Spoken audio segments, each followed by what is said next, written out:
رسول اللہ صلی اللہ علیہ وآلہ وسلم نے ارشاد فرمایا، قبر میں مردے کی حالت ایسی ہے جیسی کہ کوئی شخص ڈوب رہا ہو اور کسی کو پکار رہا ہو کہ کوئی اس کا ہاتھ پکڑ کر پانی سے باہر نکالے۔ چنانچہ وہ مردہ ہر وقت اس بات کا منتظر رہتا ہے کہ اس کے باپ کی طرف سے یا اس کی ماں کی طرف سے یا اس کے بھائی کی طرف سے یا اس کے دوست کی طرف سے اس کو دعا پہنچے۔ بس جب اسے کسی کی طرف سے دعا پہنچتی ہے تو یہ دعا کا پہنچنا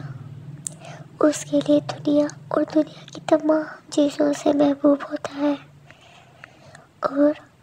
اللہ تعالیٰ قبر والوں کو دنیا والوں کی طرف سے دعا کا ثواب پہاڑ کی مانند پہنچاتا ہے، اور زندوں کی طرف سے مردوں کے لیے بہترین ہدیہ استغفار ہے۔